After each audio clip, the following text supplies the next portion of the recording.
très heureuse de vous retrouver aujourd'hui pour vous montrer comment réaliser ce sac Natura au crochet. C'est un modèle super facile et super rapide. Vous pouvez, si vous le souhaitez, l'adapter en fonction de vos goûts et de vos envies. Pour la réalisation de ce tutoriel, j'ai utilisé le fil Éco-Coton de chez Loupation. Ce sont des pelotes de 220 mètres, 100 grammes, 85% coton, 15% polyester. Il y a de nombreuses couleurs sur le site, vraiment, elles sont trop belles. Moi, pour ce tutoriel, j'ai opté pour la couleur écrue, donc j'ai utilisé 2 pelotes. Et la couleur ficelle, j'ai utilisé une pelote. J'ai également utilisé un crochet taille numéro 3, une paire de anses ou de poignets en simili-cuir couleur cuir, un tote bag de 42 sur 38 cm en couleur écrue, des aimants de fermeture couleur bronze de 14 mm, un nécessaire de couture et une aiguille à laine. La fiche de réalisation en format PDF est également disponible sur mon site internet lecrochetdeplume.com.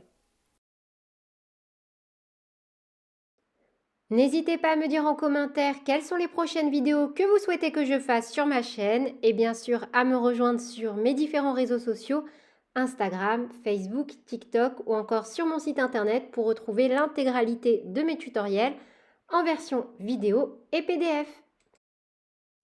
Avec le crochet taille numéro 3 et l'Éco-Coton couleur ficelle, on va commencer par monter une maille chaînette de 54 mailles en l'air. 1, 2, 3, 4, 5, 6, 7, 8, 9, 10, 11, 12, 13. Donc, j'ai réalisé une maille chaînette de 54 mailles en l'air. Donc ma maille chaînette mesure 38 cm. Une maille en l'air et dans la deuxième maille à partir du crochet, on fait une première maille serrée et on vient mettre un petit marqueur sur la première maille. Et on fait donc que des mailles serrées jusqu'à arriver à l'autre bout de notre maille chaînette. Donc 54 mailles serrées. 2, 3, 4 et 54.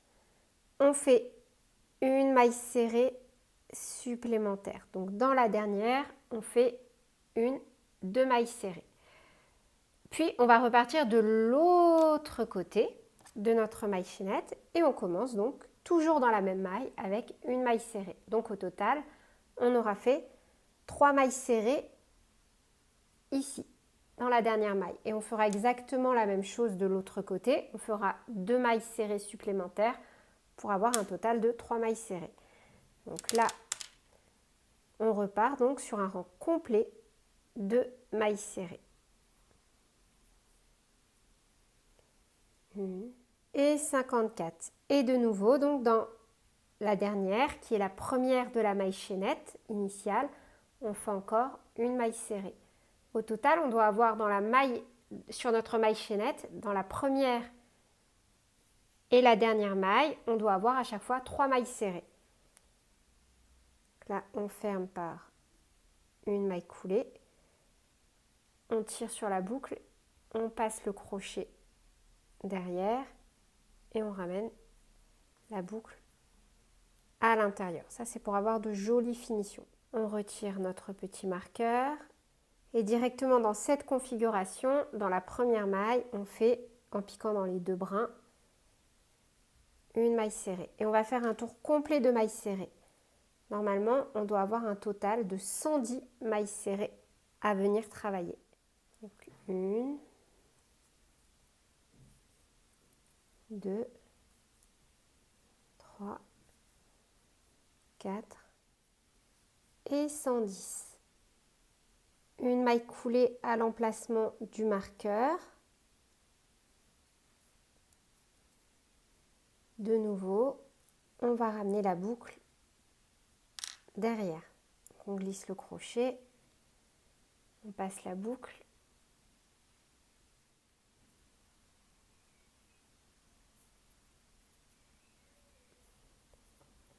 De nouveau, directement dans cette configuration-là, on reprend par une maille serrée et on la marque à nouveau. Et pour le rang numéro 3, on va refaire exactement la même chose que pour le rang numéro 2. Un rang complet de mailles serrées, donc 110 mailles serrées. À la fin du rang numéro 3, on va venir faire le changement de couleur. Donc là, j'ai fait 110 mailles serrées. Alors, on pique toujours, on ramène bien déjà derrière le fil couleur ficelle. Et on pique dans les deux brins, là où on a mis notre marqueur. On le retire.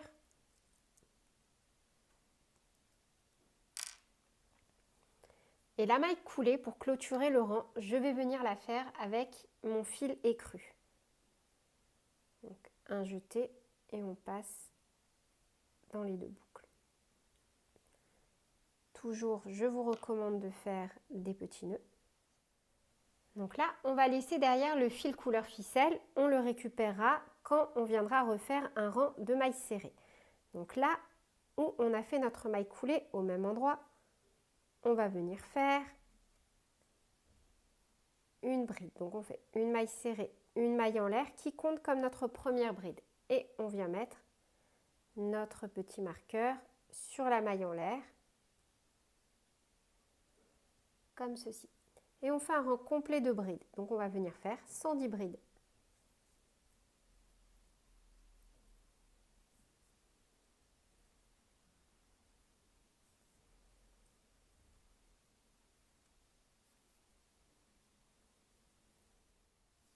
Et 110.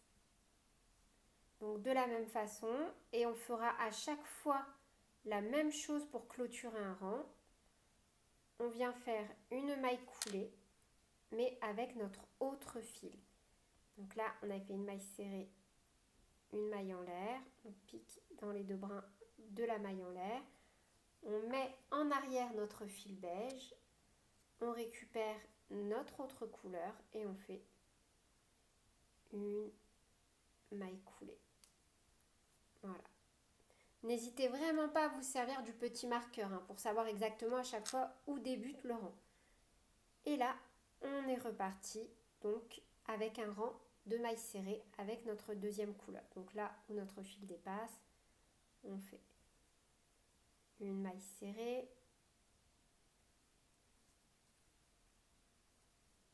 on la marque directement. Et on fait donc un rang complet de mailles serrées en piquant toujours que dans les deux brins. Et donc là, on va repasser donc à notre couleur écrue. Donc pour ça, on fait hop, une maille coulée dans la première maille serrée avec notre autre fil. Maintenant, on va passer au point alpin. Donc pour ça, c'est super facile. On va alterner entre des brides normales et des brides crochetées en relief avant. Donc là, par exemple, la première, on passe le crochet par l'arrière comme ceci. On fait une maille serrée, une maille en l'air qui compte comme notre première bride. Sur la maille en l'air, on met notre petit marqueur.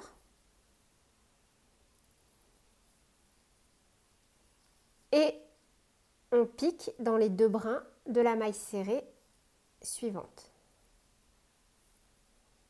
Un jeté, on vient attraper la bride par l'avant. Et en fait, on va alterner comme ça. Un jeté, on travaille dans la maille serrée en piquant dans les deux brins. Un jeté, on enveloppe la bride par l'avant. Un jeté, on travaille la maille serrée en piquant dans les deux brins.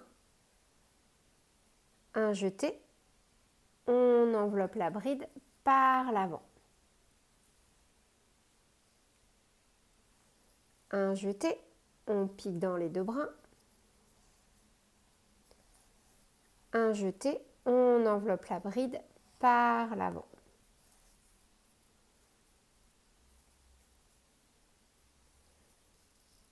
Et on va alterner comme ça sur tout le rang. Et on termine forcément par une bride que l'on pique dans les 2 brins de la maille serrée.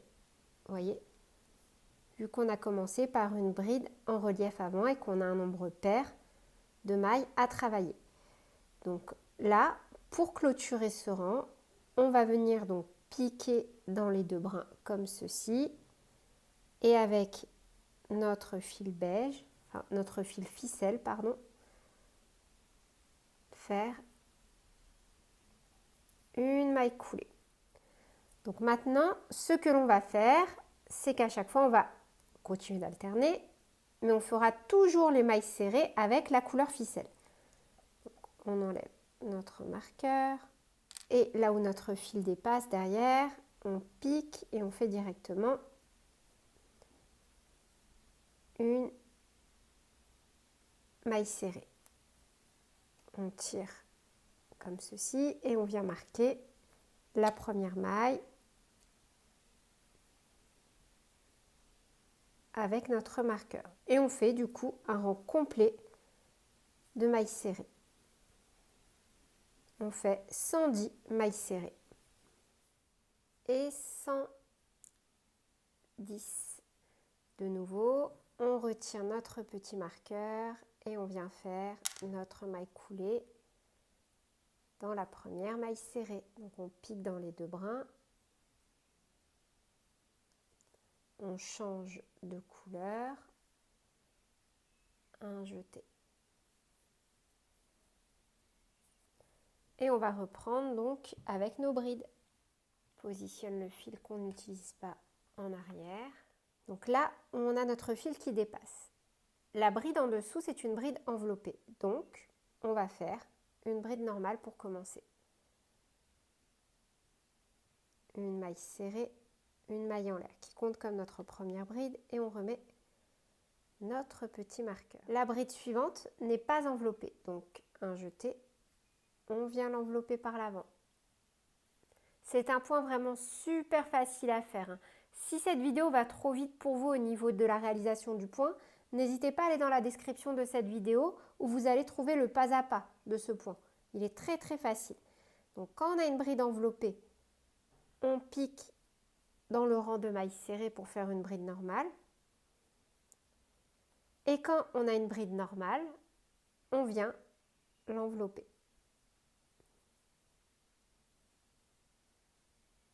Là, on a une bride enveloppée, donc on vient faire une bride normale. En fait, on alterne. Quand on a des brides enveloppées, on n'enveloppe pas. Et quand on a une bride qui n'est pas enveloppée, on l'enveloppe.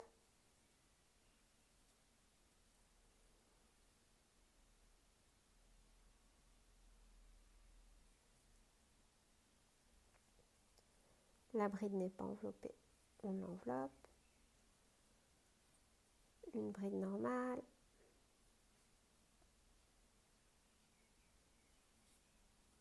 La bride n'est pas enveloppée, on l'enveloppe.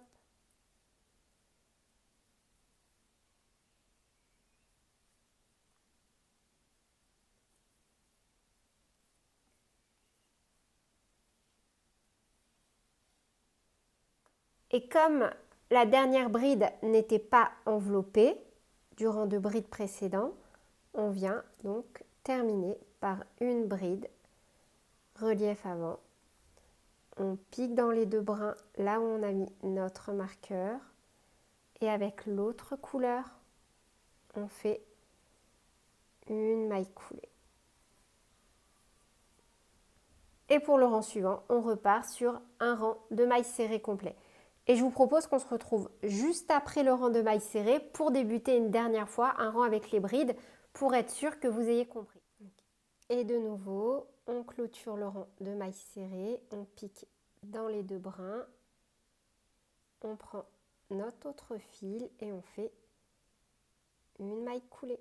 On change de couleur et cette fois-ci, de nouveau, on a une bride normale. Vous voyez, là on a une bride enveloppée et là une bride enveloppée. Au milieu, ici, on a une bride normale. Enveloppée, enveloppée, normale. Donc, vu que la bride est travaillée normalement, on fait une maille serrée, une maille en l'air. Donc on a enveloppé la maille serrée et on va alterner de nouveau. Quand on aura des brides qui sont enveloppées comme là, on travaillera directement dans les deux brins de la maille serrée. Et quand on aura des brides comme ceci qui ne sont pas enveloppées en dessous, on viendra les envelopper par l'avant. On alterne et on va travailler de cette façon-là jusqu'à avoir la hauteur souhaitée pour notre sac. Donc je vous laisse alterner de cette façon-là et on se retrouve à la fin. Au niveau de la hauteur, j'ai crocheté sur 32 cm au total. Une fois que vous avez la hauteur que vous souhaitez, vous allez venir prendre votre tote bag, si vous souhaitez bien évidemment vous en servir comme doublure, et l'adapter aux dimensions. Faites bien attention de garder les anses au milieu car on va venir s'en servir comme point de repère. Donc moi j'ai simplement tracé au crayon de papier les dimensions qui m'intéressent et avec du fil et une aiguille je vais venir faire donc un petit point de couture pour venir adapter les dimensions. Donc là, avant de venir couper les anses, j'ai déjà coupé des petites bandes comme ceci de tissu. Donc après, vous pouvez utiliser de la feutrine, du tissu, c'est vraiment à vous de voir. Et je vais m'en servir donc pour venir vraiment solidifier l'attache de mes petits aimants que je vais positionner donc à peu près ici. Je garde vraiment ce repère des poignées du sac de provisions pour venir à la fois centrer mes anses et également donc mes petits aimants. Donc là, entre cette partie et cette partie, j'ai 11 cm. Et je suis venue donc à partir du haut baliser entre 4 et 5 cm pour venir positionner mon attache. Donc là, vous voyez, quand je mesure, j'ai bien mes 11 cm. Et on va donc positionner une première attache ici. Et je vais déjà venir faire exactement la même chose de l'autre côté. Donc là, j'ai déjà réalisé une première attache et je vais venir faire donc la seconde. Donc une fois que j'ai percé, je viens positionner mon petit morceau de tissu comme ceci et on va rabattre. Donc là, je suis déjà venue coudre une première anse avec donc 6 cm d'espace entre le bord et la anse. Donc voilà, de chaque côté. Et au niveau donc hop, de la hauteur ici, environ 8,5 et forcément environ 8,5 cm. Voilà, et je vais venir faire exactement la même chose de l'autre côté.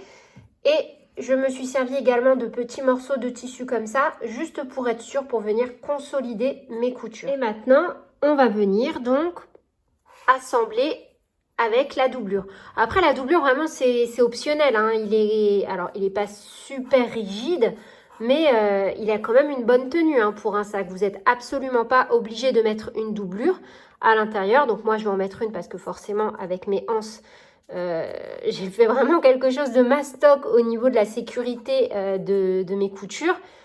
Mais vous n'êtes pas obligé de mettre une doublure. Donc là, moi, je vais venir coudre ma petite doublure tranquillement et le sac sera terminé. Donc là, je vais simplement venir coudre mon sac à ma doublure et j'ai mis des petites épingles juste pour être sûr que mon sac reste bien centré. Et voilà le résultat une fois que l'on a assemblé la doublure à notre sac. J'espère que ce tutoriel vous aura plu. Sur ce, je vous fais plein de bisous. Prenez bien soin de vous et à très vite pour de nouveaux tutoriels. Salut!